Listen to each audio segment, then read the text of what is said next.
എഫേസ്യർക്ക് എഴുതിയ ലേഖനം 3-ാം അധ്യായത്തിൻ്റെ 20-ാമത്തെ വാക്യം. എഫേസ്യർക്ക് എഴുതിയ ലേഖനം 3-ാം അധ്യായത്തിൻ്റെ 20-ാമത്തെ വാക്യം. എന്നാൽ നാം ചോദിക്കുന്നതിലും നനയ്ക്കുന്നതിലും അത്യന്തം പരമായി ചെയ്യുവാൻ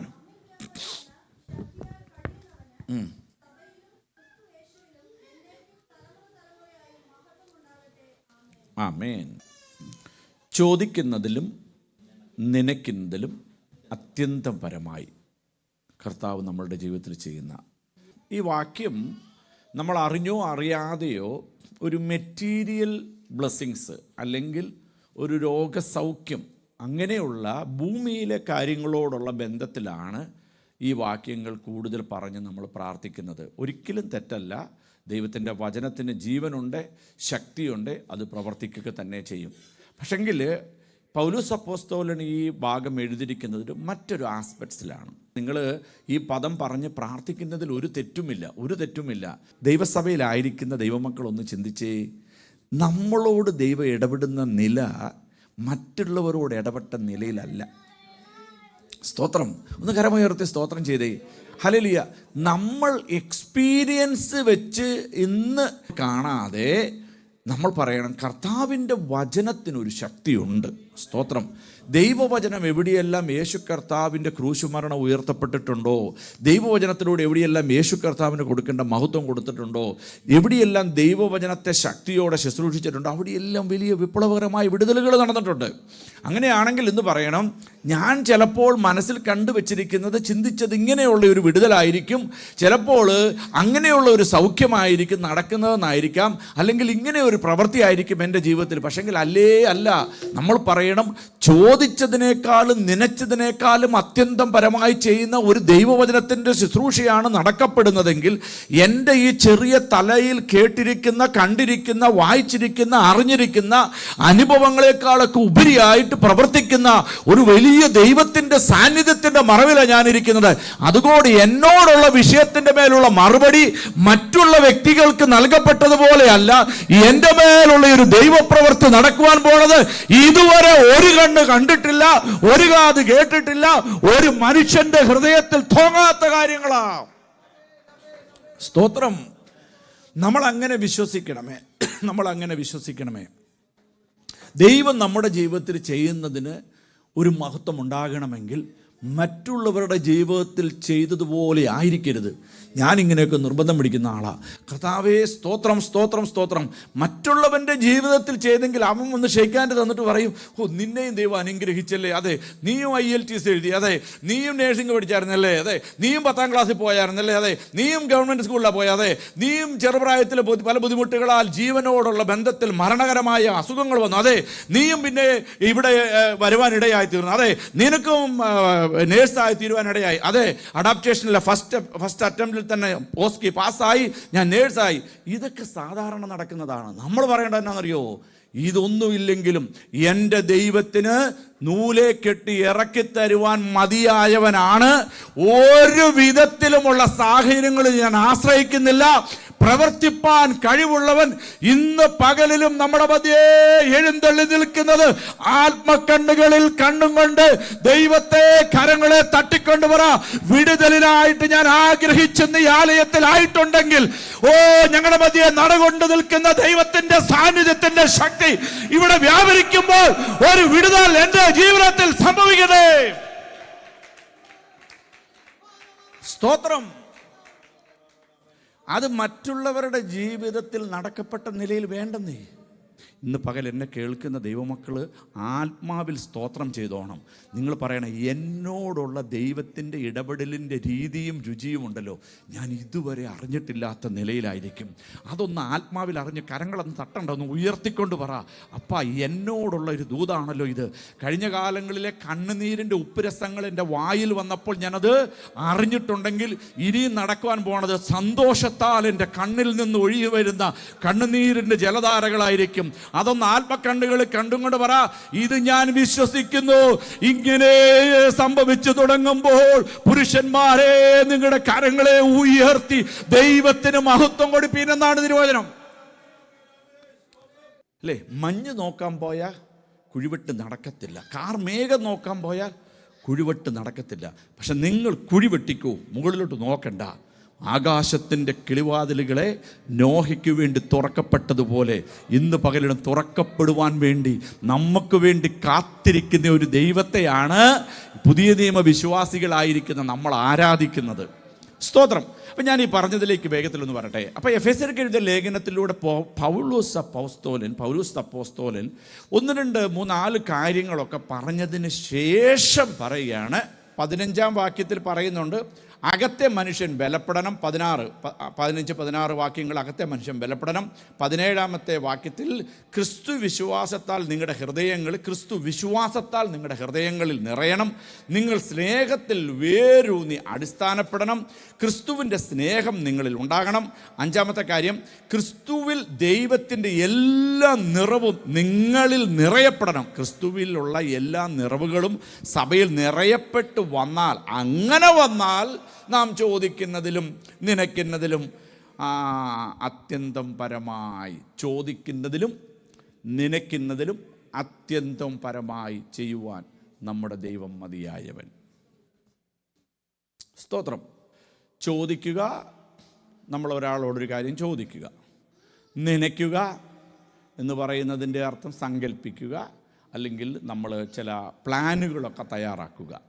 ചോദിക്കുന്നതിൽ നിന്നും പ്ലാനുകളെ തയ്യാറാക്കുന്നതിൽ നിന്നും മറുപടി നൽകുമെന്ന് മാത്രമല്ല, അതിനെ നമ്മൾ ചിന്തിക്കാത്ത നിലകളിലുള്ള ഒരു മറുപടി. അപ്പം ചോദ്യരുണ്ട്, നിലവുകളുണ്ട്. ഇവിടെ ഈ ചോദിക്കുക, ഒരു കാര്യം കൂടെ പറഞ്ഞു പോകാം. ഇത് എഫെസോസ് സഭയോടുള്ള ദൈവത്തിൻ്റെ ആത്മാവിൽ പോൾ പറയുന്ന ഒരു കാര്യമാണ്, ഒരു പഠിപ്പീര. അപ്പം നിങ്ങളതിനെ അങ്ങനെ കാണണം, ഒരു പഠിപ്പിക്കൽ. എഫെസോസ് സഭയിൽ ചെന്നിട്ടാണ് ചോദിച്ചത്, നിങ്ങൾ ആത്മാവിനെ പ്രാപിച്ചോ എന്ന് ചോദിച്ചപ്പോൾ അവർ പറഞ്ഞ മറുപടി എന്നതാ, ഞങ്ങളതിനെ കേട്ടിട്ട് പോലും ഇല്ല എന്നു പറഞ്ഞ് ഞാൻ ഇനിയും ചോദിക്കുമ്പോൾ ഇനിയും മറുപടി പറയാൻ വേണ്ടിയിട്ടാണ് എഫെസോസ് സഭയിൽ ചെന്നിട്ട് പോൾ ചോദിക്കുകയാണ്, നിങ്ങൾ പരിശുദ്ധാത്മാവിനെ പ്രാപിച്ചോ? അപ്പോൾ അവർ പറഞ്ഞ മറുപടി എന്താണ്? ഞങ്ങൾ, ഒന്ന് ശബ്ദം ഉയർത്തി എല്ലാവരും പറഞ്ഞേ, ഞങ്ങൾ അങ്ങനെ ഒരു സംഭവത്തെക്കുറിച്ച് കേട്ടിട്ടേ ഇല്ല. അപ്പോൾ പോൾ അത്ഭുതപ്പെട്ടിട്ട് ചോദിക്കുകയാണ്, അപ്പോൾ നിങ്ങൾ കഴിച്ച സ്നാനമേതാ? പിതാവിൻ്റെയും പുത്രൻ്റെയും പരിശുദ്ധാത്മാവിൻ്റെയും നാമത്തിൽ എന്നുള്ള ആ ഒരു ദ്വയാർത്ഥത്തിലാണ് അദ്ദേഹം ചോദിക്കുന്നത്. ആ ഒരു മനസ്സിൽ അത് വെച്ചോണ്ട് അപ്പം പറഞ്ഞു, ഞങ്ങൾ യോഹന്നാൻ്റെ മാനസാന്തര സ്നാനമാണ് ഞങ്ങൾ കഴിച്ചത്. അയ്യോ, അങ്ങനെയാണെങ്കിൽ അദ്ദേഹം പിതാവിൻ്റെയും പുത്രൻ്റെയും പരിശുദ്ധാത്മാവിൻ്റെയും നാമത്തിൽ അവരെ സ്നാനം കഴിപ്പിച്ചു. അവരുടെ മേൽ ആത്മാവ് വന്നു. എന്നിട്ട് പ്രകടമായ വ്യത്യാസങ്ങളൊന്നും അവരിൽ കണ്ടില്ലായിരിക്കാം. അതുകൊണ്ട് അദ്ദേഹം അവരെ പഠിപ്പിക്കുകയാണ്, ആരെങ്കിലും ഇനി എന്നെപ്പോലെ ഒരു സഞ്ചാര സുവിശേഷകം എന്ന് ചോദിക്കുകയാണ്, പരിശുദ്ധാത്മാവിനെ പ്രാപിച്ചോ എന്ന് ചോദിച്ചാൽ എന്ത് മറുപടി പറയണം? ഞങ്ങൾ പ്രാപിച്ചു എന്ന് മറുപടി പറയണം. ഇത് ഭയങ്കര ഒരു ഒരു ഒരു ഒരു ഒരു ഒരു അല്പം കുഴയ്ക്കുന്ന ഒരു കാര്യമാണ്, അല്ലേ? അല്പം കുഴയ്ക്കുന്ന ഒരു കാര്യമാണ്. പോൾ പറയുകയാണ്, ആത്മാവിനെ പ്രാപിച്ചോ എന്ന് ചോദിച്ചാൽ പ്രാപിച്ചെന്ന് പറയണം. അപ്പോൾ ഇവർ ചിന്തിക്കുകയാണ്, പെന്തക്കോസ്ത് നാൾ വന്നപ്പോൾ കൊടിയ കാറ്റ്, അങ്ങനെ ഒരു അനുഭവം ഉണ്ടായില്ലല്ലോ. അഗ്നിനാവുകൾ പോലെ പിളർന്ന നാവുകൾ ഞങ്ങളുടെ മേൽ പകരപ്പെട്ടില്ലല്ലോ.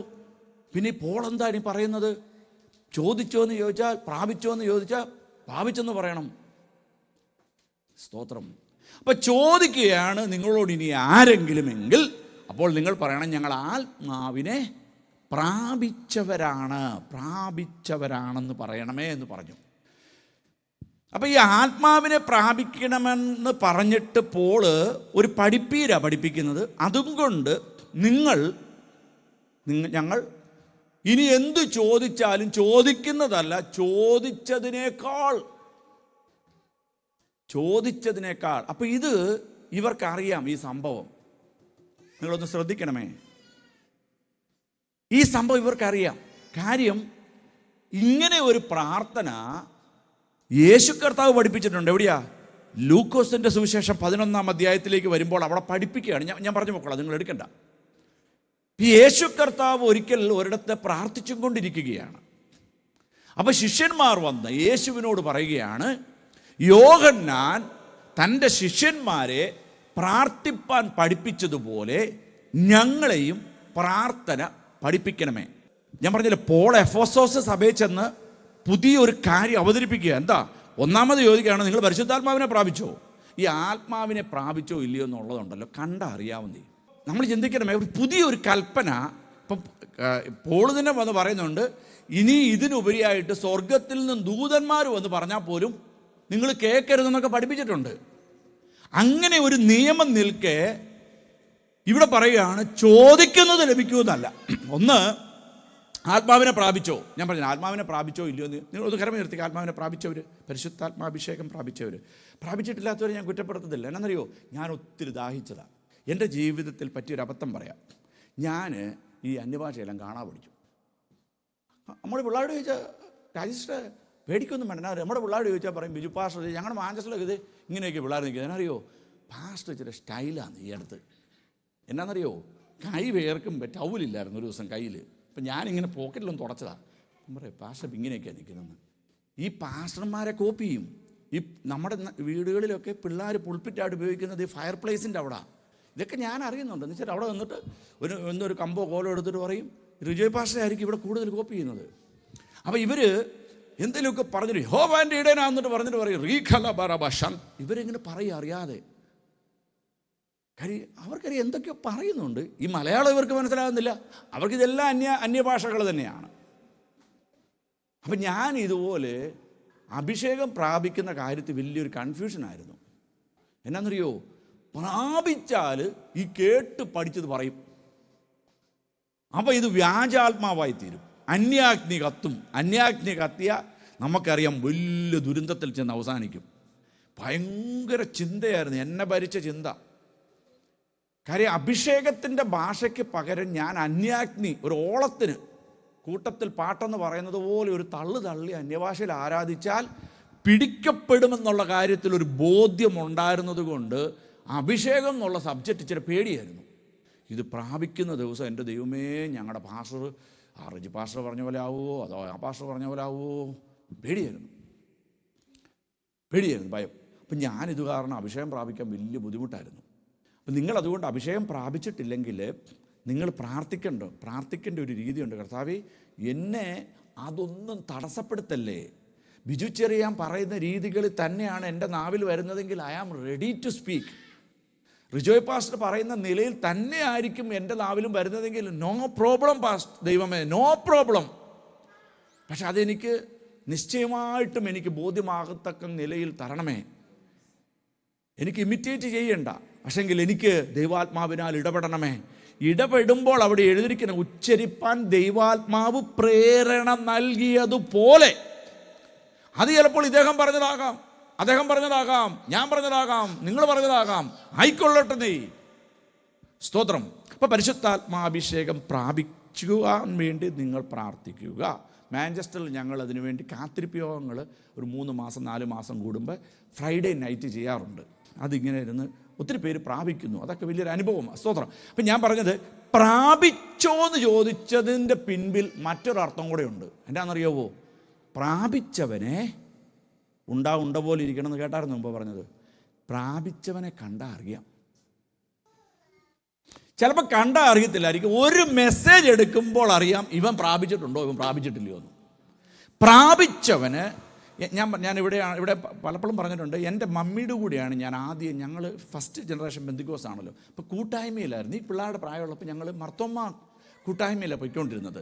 ഒരു 2000 പേരൊക്കെ കൂടുന്ന വലിയൊരു 2000 അല്ല, അതിൽ കൂടുതൽ വലിയ സംഖ്യയായിരുന്നു. അദ്ദേഹത്തിന് വലിയ ശുശ്രൂഷകളൊക്കെ ഉള്ള ഒരു ദൈവദാസനായിരുന്നു. അപ്പോൾ അദ്ദേഹത്തിൻ്റെ അടുത്ത് പോകും. ഞങ്ങളുടെ മമ്മിയൊക്കെ ആരാധിക്കുമ്പോൾ ഇങ്ങനെ പ്രസംഗമൊക്കെ പറയുമ്പോൾ ഇങ്ങനെ ഈ തുടക്കയിട്ട് ഇങ്ങനെ അടിച്ചുകൊണ്ടിരിക്കും. അപ്പോൾ ഞങ്ങൾ ചോദിക്കും, മമ്മി അടങ്ങിയിരുന്നാൽ പോരെന്ന്. ഇല്ല, നിങ്ങൾ നോക്കിയിട്ടുണ്ടോ, നാട്ടിലെ ഒരു കാലത്ത് അങ്ങനെയായിരുന്നു. ആരാധിക്കുമ്പോൾ നമ്മുടെ അമ്മമാരൊന്നും ഇങ്ങനെ അടങ്ങിയിരിക്കത്തില്ല. അവർ ഇങ്ങനെ ദേവാസൻ്റെ സ്ലിപ്പായി പോകല്ലേ, ദേവാസൻ മെസ്സേജ് തന്നെ ഇങ്ങനെയൊക്കെ അവർ പ്രാർത്ഥിക്കും. പോളിന് പറയാമെങ്കിൽ പിന്നെ ലേഖനങ്ങൾ എഴുതിയ പോൾ പറയുകയാണ്, വാ തുറക്കുമ്പോൾ വചനം ലഭ്യമാകാം. എഴുതപ്പെട്ട ലേഖനമാണ്, അദ്ദേഹമാണ്. സ്തോത്രം. അപ്പോൾ ഞാൻ പറഞ്ഞത്, പ്രാപിച്ച ആൾക്കാരെ നമുക്കറിയാൻ കഴിയും. എങ്ങനെയാണ്? അവരുടെ നോട്ടത്തിലെ, സംസാരത്തിലെ, ഒരു ശുശ്രൂഷ നടക്കുമ്പോൾ അവരുടെ ഇടപെടലുകളിൽ, അവരുടെ പ്രതികരണത്തിലൂടെ എല്ലാം നമുക്ക് മനസ്സിലാക്കാൻ കഴിയുന്ന കാര്യം. സ്തോത്രം ചെയ്ത മോനെ, സ്തോത്രം. അപ്പം ഞാൻ പറഞ്ഞത്, പോളിനിത് പിടികിട്ടി. ഇവർ പ്രാപിച്ചിട്ടില്ല. പ്രാപിച്ചു. ഇനിയും പ്രാപിച്ചോ എന്ന് ചോദിച്ചാൽ പ്രാപിച്ചെന്ന് പറയണം. അത് ഞാൻ മറ്റൊരു അവസരത്തിലെടുക്കാം. അപ്പോൾ പ്രാപിച്ചവൻ്റെതായ നിലകളിലുള്ള ഒരു പ്രതികരണം ദൈവവചന ശുശ്രൂഷയിൽ നടക്കപ്പെടണം. നിങ്ങളെപ്പോഴും അതുകൊണ്ട് ഇത് നിങ്ങളോടുള്ള ദൂതൊന്നും ആയിരിക്കത്തില്ല ചിലപ്പോൾ. സ്തോത്രം. നിങ്ങളുടെ അടുത്തിരിക്കുന്ന വ്യക്തിയോടാണ് നിങ്ങൾക്കും കൂടെ ബോധ്യമുണ്ടെങ്കിൽ നിങ്ങളൊരു സ്തോത്രം പറയണം. എന്നാണെന്നറിയോ? കർത്താവെ, അവനുണ്ടായ ഉപദ്രവം, അവൾക്കുണ്ടായ ഉപദ്രവം എനിക്കുണ്ടായില്ലല്ലോ, അതോർത്ത് ഞാൻ സ്തോത്രം. ആ റിജോയ് പാസ്റ്ററോടാണ് ദൂത് പറഞ്ഞിരിക്കുന്നതെങ്കിൽ കർത്താവെ, അത് എൻ്റെ ജീവിതത്തിൽ വരാതെ അദ്ദേഹത്തിന് അതിനെ ജയിക്കുവാനുള്ള കൃപയുണ്ട്. എൻ്റെ ജീവിതത്തിൽ വന്നാൽ ഞാൻ വഴുതിപ്പോയനെ, എന്നെ കർത്താവ് നിലനിർത്തുന്നതിനായി സ്തോത്രം എന്നും പറഞ്ഞുകൊണ്ട് പ്രതികരിക്കുന്നവരായി തീരണമേ. അപ്പം ഇങ്ങനെ പ്രതികരിക്കുന്നവരിലേക്ക് പോൾ എത്തിച്ചതിന് ശേഷമാണ് ഈ പ്രാർത്ഥന പഠിപ്പിക്കുമ്പോൾ ഇവർ പ്രാർത്ഥന അറിയാം. യേശുവിൻ്റെ ശിഷ്യന്മാർ എന്ന് യേശുവിനോട് ചോദിച്ചതിനാണ് യോഹന്നാൻ തൻ്റെ ശിഷ്യന്മാരെ ഇവരേത് സ്നാനമാണ് വിട്ടിരിക്കുന്നത്? യോഹന്നാൻ്റെ സ്നാനമാണ്. അപ്പം യോഹന്നാൻ്റെ പ്രാർത്ഥന ഇവർക്കറിയാം ന്യായമായിട്ടും. അല്ല, സ്നാനപ്പെടുത്തി ഉപദേശം വന്ന് യോഹന്നാൻ പഠിച്ച പ്രാർത്ഥന, യോഹന്നാൻ തൻ്റെ ശിഷ്യന്മാരെ പഠിപ്പിച്ചിരിക്കുന്ന പ്രാർത്ഥനകൾ, യേശു പഠിപ്പിച്ചിരിക്കുന്ന പ്രാർത്ഥനകളും കേട്ടവരായിരിക്കും. യേശു പ്രാർത്ഥന പഠിപ്പിക്കുകയാണ്. സ്വർഗസ്ഥനായ ഞങ്ങളുടെ പിതാവേ. ആരോടാണ് അപ്പം പ്രാർത്ഥിക്കുന്നത്? ദൈവത്തോടാണ് പ്രാർത്ഥന. പ്രാർത്ഥനകളെല്ലാം പഠിപ്പിച്ചതിന് ശേഷം കർത്താവ് 2 പ്രാക്ടിക്കൽ കാര്യം വേഗത്തിൽ അതിനോട് ചേർത്ത് അങ്ങ് പറയുകയാണ്. ഒന്നാമത്തേത് എന്താണെന്നറിയാമോ? എനിക്കൊരു സുഹൃത്തുണ്ടെന്നിരിക്കട്ടെ, അഭിലാഷ് എന്ന് പറയുന്ന സുഹൃത്ത് എൻ്റെ വീട്ടിൽ രാത്രി വന്നു. അപ്പോൾ എൻ്റെ വീട്ടിൽ അപ്പം ഇരിപ്പില്ല. അപ്പോൾ റിജോയ് എന്ന് പറഞ്ഞ ഭാഷ അപ്പുറം താമസിക്കുന്നു, അദ്ദേഹത്തിൻ്റെ വീട്ടിൽ അപ്പം ഉണ്ടെന്നുള്ള കാര്യം എനിക്കറിയാം. അങ്ങനെ പോയി ചോദിക്കുന്നു അല്ലേ? അങ്ങനെ അദ്ദേഹം മുട്ടിക്കൊണ്ട് ഇരിക്കൊണ്ട് അദ്ദേഹത്തിന് ഒത്തിരി ചോദിച്ചത് 2 അപ്പമോ 3 അപ്പമോ 5 അപ്പമാണെങ്കിൽ ചോദിച്ചതിലധികമായിട്ട് കൊടുക്കുന്ന ഒരു കാര്യം യേശു കർത്താവ് അവിടെ പറയുകയാണ്. അവിടെ പക്ഷെങ്കിൽ ഇട്ടിരിക്കുന്ന വാക്കുകൾ നിങ്ങൾ ചോദിക്കണം. ഇങ്ങനെ ലജ്ജ കൂടാതെ മുട്ടിക്കൊണ്ട് യാചിക്കയാലെന്നുള്ള പദമാണ്. അവിടെ ചോദിക്കുക എന്നുള്ള പദമല്ല എഴുതിയിരിക്കുന്നത്. നിങ്ങൾ ശ്രദ്ധിക്കുന്നുണ്ടോ? പോൾ പറഞ്ഞ എന്നതാ? ചോദീര. യേശു കർത്താവ് പഠിപ്പിച്ച ആദ്യത്തെ പ്രാക്ടിക്കൽ എക്സാമ്പിൾ എന്താണ് റിജോ ഭാഷ പറഞ്ഞേ? യാചന എന്നാ. ചോദ്യരല്ല, യാചന. പക്ഷെങ്കിൽ അവിടെ കൊണ്ട് സബ്ജക്റ്റ് തീരുന്നില്ലേ? നിങ്ങൾ ചിന്തിക്കണമേ, യേശു പ്രാർത്ഥന പഠിപ്പിച്ചു, ഈ സുഹൃത്തിൻ്റെ വീട്ടിൽ ചെന്ന് ചോദിക്കുന്നു, അപ്പം ചോദിക്കുന്നു, അപ്പം യാചിക്കുകയാണ് അവിടെ എഴുതിക്കുന്നത്. ചോദിക്കുന്നു, യാചിക്കുന്നു, കൊടുക്കുന്നു, ആ വ്യക്തി കരുതുന്നു. അവിടെ കൊണ്ട് യേശു നിർത്തിയില്ല. ശിഷ്യന്മാർ ചിന്തിച്ചാണ് എൻ്റെ പ്രാർത്ഥന പഠിപ്പിക്കാൻ പറഞ്ഞിട്ട് പ്രാർത്ഥന പഠിപ്പിക്കുക മാത്രമല്ല പ്രാക്ടിക്കലായിട്ടുള്ള 2 കാര്യങ്ങൾ. ഒന്നാമത്തേത് ഇത് കഴിഞ്ഞിട്ട് യേശു കർത്താവ് അടുത്ത പ്രാർത്ഥന പറയുകയാണ്, നിങ്ങൾക്ക് ഒരു മകനുണ്ടെന്നിരിക്കട്ടെ. ഇങ്ങനെ പറഞ്ഞിട്ട് കാര്യങ്ങൾ പറയുകയാണ്. ഈ മകൻ നിങ്ങളോട് അപ്പം ചോദിച്ചാൽ എന്ത് കൊടുക്കുമോ? കല്ല് കൊടുക്കുമോ? മുട്ട ചോദിച്ചാൽ ആ വ്യക്തി പാമ്പിനെ കൊടുക്കുമോ? മീനെ ചോദിച്ചാൽ തേളിനെ. അങ്ങനെയല്ല എഴുതിക്കുന്നത്. പാമ്പിനെ. എന്നാൽ അപ്പൻ മകനോട് കല്ല് കൊടുക്കുമോ? അല്ല, മീൻ ചോദിച്ചാൽ മീനിന് പകരം പാമ്പിനെ കൊടുക്കുമോ? മുട്ട ചോദിച്ചാൽ മുട്ടയ്ക്ക് പകരം തേളിനെ കൊടുക്കുമോ? ഇങ്ങനെയാ. അപ്പോൾ അവിടെ എഴുതിയിരിക്കുന്നത് എങ്ങനെയാണെന്നറിയോ? യേശു പഠിപ്പിച്ച പ്രാർത്ഥനയാണ്. ശിഷ്യന്മാർ യേശുവിനോട് ചോദിച്ച് പ്രാർത്ഥന പഠിപ്പിക്കാമോ? ഈ പ്രാർത്ഥനയാണ് ഒരു ഹയർ ഡിഗ്രിയിലേക്ക് പോൾ കൊണ്ടുവന്ന് എഫെസോസ് സഭയെ കൊടുക്കുന്നത്. അതൊന്ന് കൊണ്ടുവരാനാണ് ഞാൻ ശ്രമിക്കുന്നത്. നിങ്ങളൊന്ന് ശ്രദ്ധിച്ചിരിക്കണമേ. അപ്പോൾ യേശു പഠിപ്പിക്കുകയാണ്, പ്രാർത്ഥിച്ചു ചോദിക്കുക. ഒന്ന് യാചിച്ചാലുള്ളത് പറഞ്ഞു. അവൻ ലജ്ജ കൂടാതെ യാചിക്കിയാൽ അവൻ ഇഷ്ടം പോലെ കൊടുത്തു. രണ്ടാമത് അവിടെ നിർത്തി യേശു പറയുകയാണ്, നിങ്ങളുടെ ഒരു അപ്പൻ ചോദിച്ചാൽ കല്ല് കൊടുക്കുമോ? അതിനുശേഷം മീൻ ചോദിച്ചാൽ തേളിനെ കൊടുക്കുമോ? പാമ്പിനെ കൊടുക്കുമോ? മുട്ട ചോദിച്ചാൽ തേളിനെ കൊടുക്കുമോ?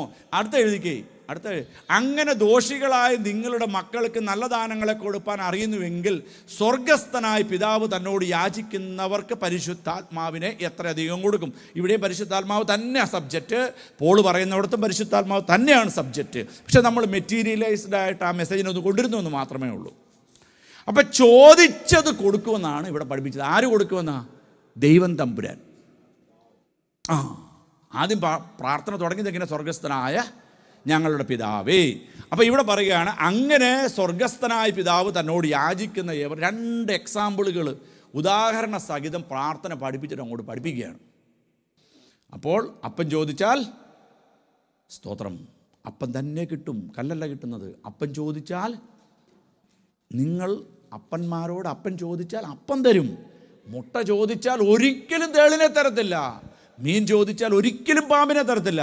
കർത്താവ് പറയുകയാണ്, അങ്ങനെ ദോഷികളായ മക്കൾ ചോദിച്ചതിനെ അപ്പൻ കൊടുത്തു എങ്കിൽ അപ്പോൾ ചോദിക്കുന്നത് ലഭ്യമാകുമെന്നാണ് യേശു കർത്താവിൻ്റെ ഈ പൗരോഹിത്യ പഠിപ്പീരുകളിലൂടെ, അല്ലെങ്കിൽ സ്വർഗസ്ഥനായ മഹാപൗരോഹിത്യ പഠിപ്പീര് പിന്നെ വരുന്നുണ്ട്. അപ്പോൾ ഈ സ്വർഗസ്ഥനായ പിതാവ് എന്ന് പറയുന്ന കർത്താവിൻ്റെ ആ പ്രാർത്ഥന പഠിപ്പിക്കലുകളിലൂടെ കർത്താവ് പഠിപ്പിച്ചതിൻ്റെ അർത്ഥം ഇത്രയേ ഉള്ളൂ: നിങ്ങൾ ചോദിപ്പീൻ, ലഭിക്കും. കർത്താവ് പിന്നെ പറയുന്നുണ്ട് യോഹന്നാൻ സുവിശേഷത്തിലേക്ക് വരുമ്പോൾ, നിങ്ങൾ ഇതുവരെ ചോദിച്ചിട്ട് കിട്ടിയിട്ടില്ല എങ്കിൽ ഇന്ന് എൻ്റെ നാമം പറഞ്ഞ് പ്രാർത്ഥിപ്പീൻ, നിങ്ങൾക്ക് ലഭ്യമാകും. എങ്ങനെയാണ്? നിങ്ങളുടെ മടിയിൽ കവിയോളം ലഭ്യമാകും. ഇങ്ങനെ യേശു കർത്താവ് പഠിപ്പിച്ച പ്രാർത്ഥനകൾ യോഹന്നാൻ്റെ ആ നിലയിലുള്ള സ്നാനപ്പെട്ടിരിക്കുന്ന എഫെസോസ് സഭയിലിരിക്കുന്ന ശിഷ്യന്മാരോട് പോൾ പഠിപ്പിക്കുകയാണ്. ആ പ്രാർത്ഥന അവിടെ നിൽക്കട്ടെ, ആ പ്രാർത്ഥന അവിടെ നിൽക്കട്ടെ. അപ്പം ചോദിച്ചാൽ കല്ല്, മുട്ട ചോദിച്ചാൽ പാമ്പ്, മുട്ട ചോദിച്ചാൽ തേളല്ലേ എഴുതിക്കുന്നത്, മീൻ ചോദിച്ചാൽ പാമ്പ് അല്ല കൊടുക്കുന്നത്.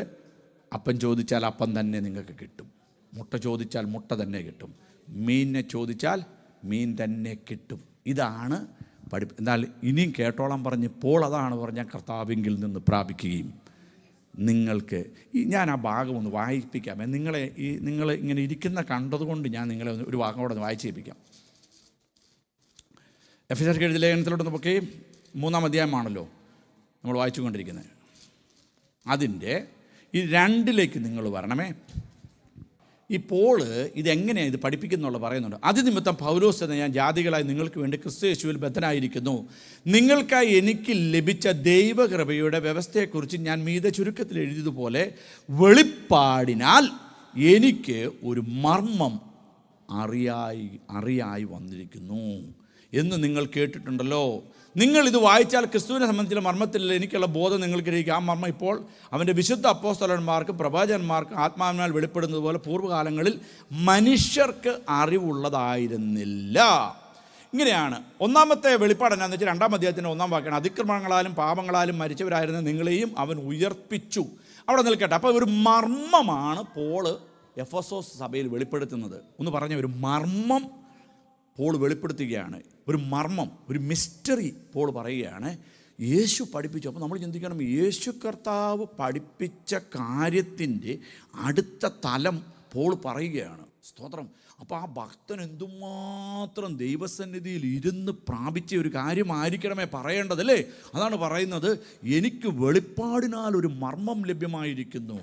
കൊരിന്ത്യർ ലേഖനത്തിൽ ഞാൻ കർത്താവിങ്കിൽ നിന്ന് പ്രാപിക്കുകയും നിങ്ങളെ ഏൽപ്പിക്കുകയും ചെയ്തതെന്നാൽ, അപ്പോൾ അത്രമാത്രം വെളിപ്പാടുകളാൽ നിറയപ്പെട്ട വ്യക്തിയായിരിക്കുന്ന പോൾ പറയുകയാണ്, ഫ്രം ടുഡേ ഓൺവേർഡ്സ് എഫെസോസ് സഭാവിശ്വാസികളെ, യേശു പഠിപ്പിച്ചു അപ്പം ചോദിച്ചാൽ അപ്പം കിട്ടും, മീൻ ചോദിച്ചാൽ മീൻ കിട്ടും, മുട്ട ചോദിച്ചാൽ മുട്ട കിട്ടും. പക്ഷെങ്കിൽ ഞാൻ അതിൻ്റെ അടുത്ത റലം പഠിപ്പിക്കുകയാണ്. എന്നിട്ട് പറയുകയാണ്, നിങ്ങൾ അപ്പം ചോദിച്ചാൽ അപ്പം മാത്രമല്ല, മുട്ട ചോദിച്ചാൽ മുട്ട മാത്രമല്ല, മീൻ ചോദിച്ചാൽ മീൻ മാത്രമല്ല, ഇനി നിങ്ങൾക്ക് ലഭ്യമാകുവാൻ പോണത് അപ്പങ്ങളുടെ ഒരു കൂമ്പാരം, മീനുകളുടെ ഒരു കൂമ്പാരം, മുട്ടകളുടെ ഒരു കൂമ്പാരം, അൺമെഷറബിളായിട്ട് ചോദിക്കുന്നത് നൽകുമെന്ന് പഠിപ്പിച്ചതിൻ്റെ അടുത്ത റലത്തിലേക്ക് കയറിയിട്ട് പോൾ പറയുകയാണ്, ചോദിക്കുന്നതിലും നിനക്കുന്നതിലും അത്യന്തം പരമായിട്ട് നൽകുവാൻ മതിയായവനായ ഒരു ദൈവത്തെയാണ് നീ ഇന്ന് സേവിക്കുന്നത്. അങ്ങനെയാണെങ്കിൽ ഒന്ന് ആത്മാവിലൊന്ന് പറഞ്ഞേ, ഞാൻ ചോദിച്ചിരിക്കുന്ന ചെറിയൊരു കാര്യമാണെങ്കിൽ കർത്താവ് നൽകാൻ പോകുമ്പോൾ പറയണം, കർത്താവെ പരിധികളില്ലാതെ ഒരു ഡിവൈൻ മെഷർമെന്റിൽ നൽകുന്ന എല്ലാ നന്മകളും പ്രാപിപ്പാൻ ഞാൻ എന്നെ ഏൽപ്പിക്കുന്നു. സ്തോത്രം. ഇതിന് നമ്മൾ ആമേൻ പറയണം. ഒന്ന് ആമേൻ പറഞ്ഞ എല്ലാവരും സ്തോത്രം. ഇതിന് നമ്മൾ ആമേൻ പറയണം. കാര്യം എൻ്റെ നിലവുകൾ ഞാൻ എങ്ങനെ ചിന്തിക്കാറുണ്ട്, എൻ്റെ ലൈഫ് ഞാൻ നോക്കി ഈ വചനം വെച്ചെന്ന്. സ്തോത്രം.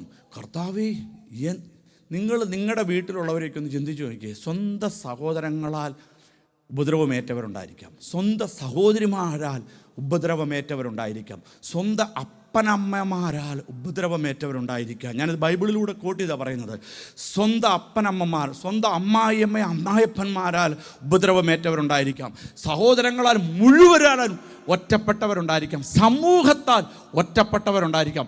എന്നാൽ ഇന്ന് പറയുകയാണ്, കർത്താവേ, അവരുടെ ഇടയിൽ എൻ്റെ തല മനോവ്യസനത്താൽ കുനിഞ്ഞ് ഞാൻ രാവിനെ പകലാക്കി കണ്ണുനീര് തലവണയിൽ ഒപ്പി ദിനരാത്രങ്ങൾ കഴിഞ്ഞു പോയപ്പോൾ എൻ്റെ ഗതി എന്താകുമെന്ന് ഞാൻ എൻ്റെ ദൈവത്തോട് ഈ സ്ഥലം വിട്ട് മറ്റെവിടത്തേക്കെങ്കിലും പോയാലോ എന്ന് പോലും ചിന്തിച്ചിട്ടുണ്ടല്ലോ.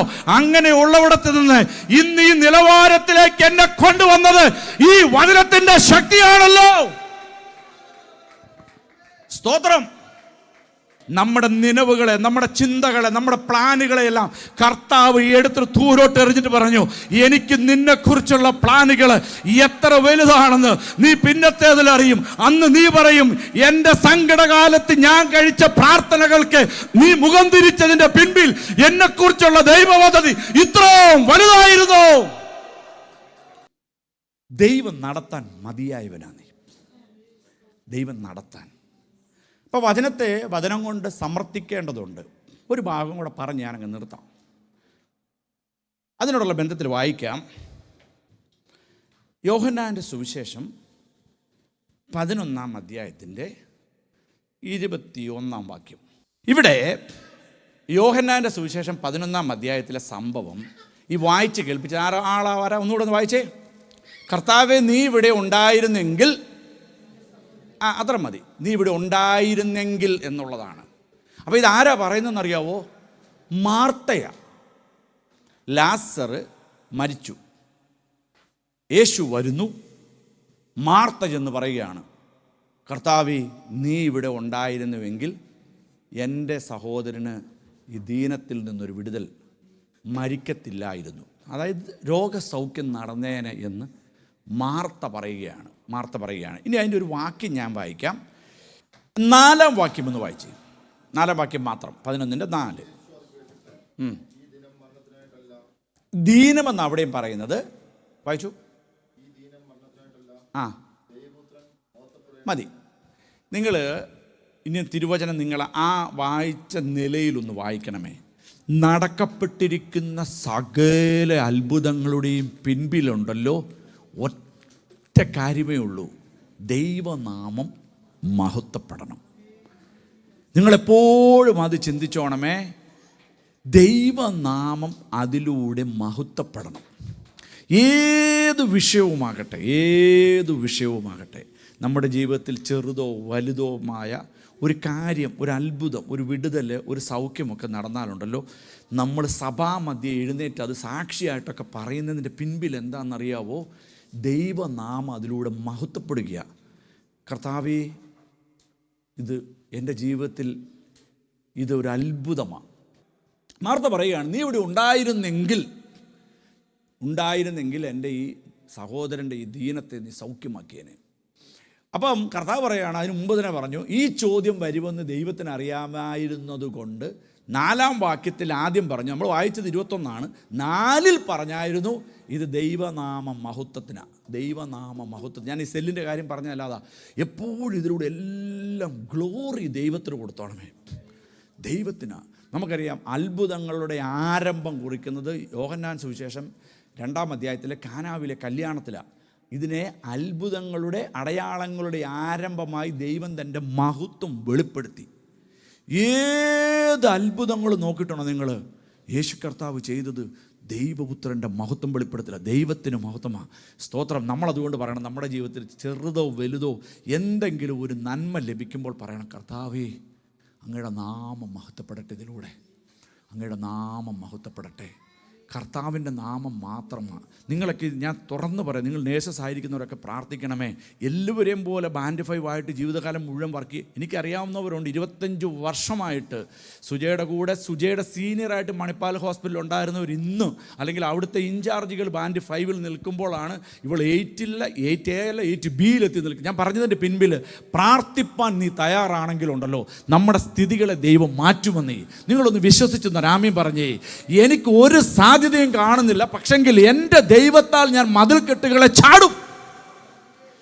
അങ്ങനെ ഉറപ്പോടെ നിങ്ങൾ പ്രാർത്ഥിച്ചിട്ട് അങ്ങോട്ട് അപ്ലൈ ചെയ്യണം. ദൈവം തുറന്നാൽ ഓരോരുത്തരും അടയ്ക്കാൻ പറ്റത്തില്ല. നീ സ്തോത്രം. അപ്പം മാർത്ത പറയുകയാണ്, നീ ഇവിടെ ഉണ്ടായിരുന്നെങ്കിൽ. പുതിയ നിയമസഭയുടെ ഏറ്റവും വ്യക്തമായ ഒരു ക്ലിപ്തമായിട്ടുള്ളൊരു പിക്ചർ എന്ന് പറയുമ്പോൾ 2 or 3 പേർ അവൻ്റെ നാമം കൂടുന്നവിടത്ത് വാഴ്ത്തപ്പെട്ട കർത്താവിൻ്റെ സാന്നിധ്യമാണ് ഇവിടെയുള്ളത്. എഴുന്നള്ളി നിൽക്കുന്ന, നടകൊണ്ട് നിൽക്കുന്ന ദൈവസാന്നിധ്യത്തിൻ്റെ മുമ്പിലും പിമ്പിലും ഇരുന്നു കൊണ്ടാണ് നമ്മൾ ദൈവത്തെ സ്തുതിക്കുന്നത്. മാർത്ത പറയുകയാണ്, നീ ഇവിടെ ഉണ്ടായിരുന്നെങ്കിൽ. അങ്ങനെയാണ് ആ സാന്നിധ്യത്തിൻ്റെ മറവിലാണ് ഇരിക്കുന്നതെന്ന് ബോധ്യമുള്ളവർ ഒരിക്കൽ കൂടി പറയാം, അപ്പാ ഞാൻ അങ്ങയോട് എൻ്റെ വിഷയം പറയുന്നു. സ്തോത്രം. നീ ഇവിടെ ഉണ്ടായിരുന്നെങ്കിൽ. ഇത് മാർത്തയാ പറയുന്നത്. പക്ഷെങ്കിൽ മറിയ ഇതേ പദം എന്ന് പറയുന്നുണ്ട്. വായിക്കാം 32-ാം വാക്യത്തിൽ. നിർത്തുക.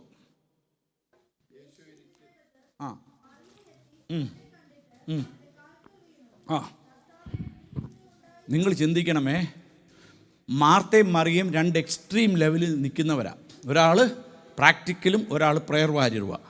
പക്ഷെ 2 പേരും വിഷയം വന്നപ്പോൾ ഒരേ കാര്യമാണ് പറഞ്ഞത്, നീ ഇവിടെ ഉണ്ടായിരുന്നെങ്കിൽ. ഇതറിയാവുന്ന കർത്താവ് ഈ സുവിശേഷം തുടങ്ങിയപ്പോൾ ആദ്യമേ പറഞ്ഞു, ഇത് മരണത്തിനല്ല, ഇത് ദൈവനാമ മഹത്വത്തിനാണെന്ന്.